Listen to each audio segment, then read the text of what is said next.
இந்த so called இந்த life time achievement வாங்குற டாக்டர்ஸ், இந்த பிசி ராய் பெரிய பெரிய அவார்ட்ஸ், நான் சும்மா ஒரு குறிப்பிட்ட என்ன சொல்கிறேன்.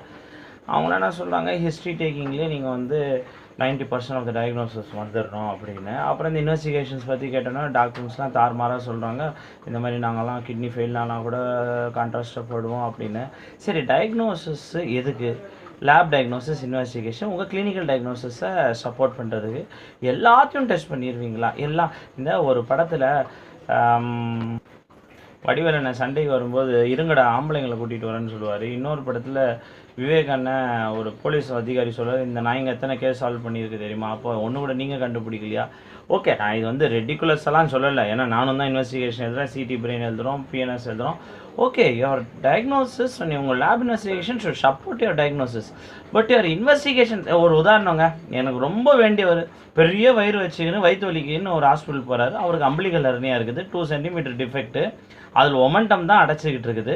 அவருக்கு ஒரு சைலண்ட் கேல் பிளாடர் ஸ்டோன் இருக்குது, 8 மில்லிமீட்டர் தான். உடனே நீங்கள் 10 மில்லிமீட்டருக்கு அப்புறம் பிஎம்ஜி எப்படி சொல்லுது அப்படி சொல்லுதுலாம் சொல்லாதீங்க, 8 மில்லிமீட்டர் தான், அது சைலண்ட்டாக இருக்குது. அவர் பெரிய அப்டமன். அவரை வயிற்றை குறைக்கிறதுக்கு அட்வைஸ் பண்ணுறதை விட்டுட்டு நீங்கள் வந்து இந்த அம்பிளிகஸில் ஹெர்னியாக்கு ஆப்ரேஷன் பண்ணிக்கிங்க, பித்தப்பை கல் எடுத்துடலாம், லேப்ரோஸ்கோபி ரெண்டும் ஒரே நேரத்தில் பண்ணிடலாம், 8 நாள் ஹாஸ்பிட்டல், 20 நாள் நார்மல். இப்போ சொல்லுங்கள், வயிற்று வலி இந்த கல்லுனாலேயோ இந்த ஹெர்னியானாலையா? இப்போது நம்ம இன்வெஸ்டிகேஷன்ஸ் எடுக்கிறோம் அப்படின்னா, இப்போ இந்த பேஷண்ட்டு போனது ஒரு வயிற்று வலி வந்து பெரிய அப்டமன், டென்ஸ் அப்டமன், அதில் வந்து எதுவும் ஸ்ட்ராங்குலேட்டட் ஹெர்னியாவோ ஒரு பெருசாக இதெல்லாம் இல்லை. ஸோ இப்போ வந்து இன்வெஸ்டிகேஷன்ஸ் எப்படி ஆயிடுச்சுன்னா, அவங்க எதுக்கு போகிறாங்களோ, எதுக்கு டெஸ்ட் எடுக்கிறாங்களோ, அதில் என்ன ஃபைண்டிங் வந்துச்சு, உங்களுக்கு ஃபேட்டி லிவர் வந்திருக்கு, எஸ்ஜிஓடிபிடி ரேஸ் ஆகிருக்குது, உங்களுக்கு வந்து ரீனல், ஒரு டாக்டர் ரீனல் கார்டிகல் சிஸ்டெல்லாம் ட்ரீட் பண்ண போயிட்டார், ஹெப்பாட்டிக்கில் இருக்கிற சிம்பிள் சிஸ்டெல்லாம் ட்ரீட் பண்ண போயிட்டார், உர்சோடியாக்சிகோலிக் ஆசிட்லாம் கொடுத்துட்டு பேஷண்ட்டுக்கு ஒரே வாமிட்டிங்லாம் ஆகி சிக்காகி அனிமியா. நீங்கள் சொல்லுங்கள், இப்போ இன்வெஸ்டிகேஷனில் ரீனல் கார்டிகல் சிஸ்ட் வருது, ஒரு simple cyst, hepatic simple cyst வருது, இதெல்லாமே உர்சோடியாக்சிகோலிக் ஆசிடும் சிஸ்டோன் மாத்திரையும் கொடுப்பாங்களா? அப்போது இப்போ இன்வெஸ்டிகேஷன்ஸ் எப்படி ஆயிடுச்சுன்னா, வந்தாங்கன்னா அதுக்காக நான் எல்லாரையும் நெடுக்க குறை சொல்கிறேன்னு நினைக்காதீங்க, எல்லாம் தரத்தும் இருக்காங்க. ஆனால் இப்போ இந்த ஸ்டாண்டர்ட் பிராண்டட் ஹாஸ்பிட்டல்ஸ் போகும்பொழுது உடனே பிராண்டட் ஹாஸ்பிட்டலில் இவனுக்கு வேலை கிடைக்கல அதனால தான் இப்படி சொல்கிறான் அப்படிலாம் உடனே சொல்ல வேண்டாம். எல்லாருக்கும் உங்களுக்கு எல்லாருக்குமே தெரியும் நான் எங்கெங்கெல்லாம் வேலை செய்திருக்கிறேன்னா, அதெல்லாம் இப்போ சொல்லி உங்கள் டைமை வேஸ்ட் பண்ணல. அப்போது உடனே அப்போ அந்த பேஷண்ட்டும் இப்போ அதுக்கு மேலே இருக்கிறாரு.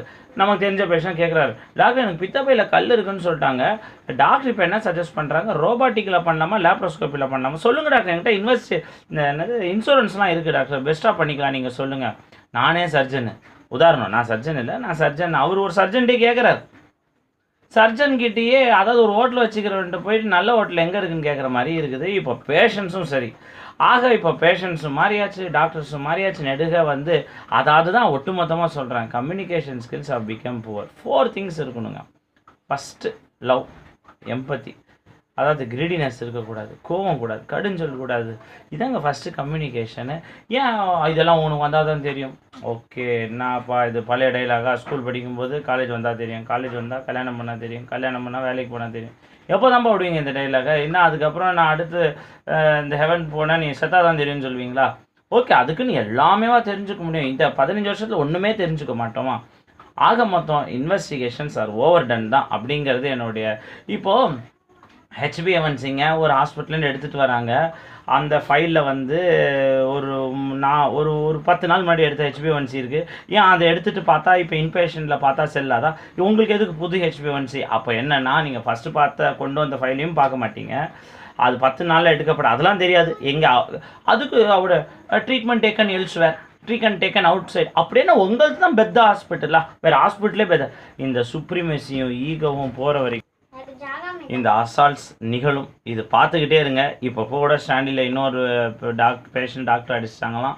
இது இனி தொடர் நிகழ்வாக இருக்கும். ஏன்னா இப்போ வந்து யாருமே நல்ல மெத்தடில் பேஷண்ட்ஸும் சரி டாக்டர்ஸும் சரி தீர்வுக்காக தான் நான் வழி சொல்கிறோம். இதில் நான் நியாயத்தை நீங்கள் கெட்டவனா நான் சொல்கிறேன், ஒரு நல்லதுக்கு தானேப்பா வழி சொல்கிறோம். ஏன் நல்லதுக்கு வழி சொன்னால் உடனே நீ வந்து இத்தனை பேஷண்ட் இங்கே பார்த்து பாரு, இங்கே பார்த்து பாரு, நீ 100 பேஷண்ட் பார்த்தியா, நீ 1000 பேஷண்ட் பார்த்தியா, கவர்மெண்ட் ஹாஸ்பிட்டலில் கொடுப்பா, வாய்ப்பு கொடு, வேலை செஞ்சுறேன். நீ வாய்ப்பு கொடுக்கலன்னா என் வாய்ப்பை நான் தேர்ந்தெடுத்துக்கிறேன், எனக்கு தெரியும் என்னோட இயலாமை அங்கே வரும். இப்போ நீங்கள் எதுக்குமோ நம்ம ஸ்ட்ரைக் பண்ணுறோம், சேலரி கொடுக்கல அதுக்கு ஹைக் பண்ணுறோம், பேஷண்ட் பார்க்க டாக்டர் வேணும்ப்பான்னு நம்ம அரசுக்கிட்ட கேட்க என்னங்க தப்பு? எது தப்புங்கிறேன்? அவங்க வரி பணத்தில் படிக்கிறோம், அவங்க வரி பணத்தில் வேலை செய்கிறோம், அவங்க வரி பணத்தில் வாழறோம். அந்த வரி பணத்தில் for the people, by the people, of the people என்னங்க அது தப்பு? சரி, இது வந்து சோஷியல் வாரியர் நினச்சிக்காதீங்க. இதற்காக போராட நாங்கள் தயார். போராட்டம் துவங்கும், கண்டிப்பாக துவங்கும். என்ன தப்பு கேட்டால் 400 பேர் 500 பேர் பார்க்க சொல்கிறாங்க, டாக்டர் கஷ்டமாக இருக்குன்னா கூட டாக்டரை போடலாம். பொறுமையாக ஒரு டாக்டர் 40 பேஷண்ட் நம்ம பார்க்கணும். அமெரிக்காவுக்கு போயிட்டு வந்து ரிட்டர்ன் பண்ண அமெரிக்காவில் இப்படி, கனடாவில் இப்படி, ஆஃப்ரிக்காவில் இப்படின்னு சொல்ல தெரியல. இந்தியாவிலையும் இப்படி மாற்றணும் தெரியுதுல. ஜனத்தொகை இன்னும் உங்களுக்கு என்னங்க கஷ்டம்? இன்னும் கொஞ்ச நாளில் ஜனத்தொகை குறைய போகுது. அப்புறம் என்ன மாற போகுதுன்னு தெரியல. மற்றும் ஒரு முக்கிய பதிவில் சந்திப்போம். நன்றி, வணக்கம்.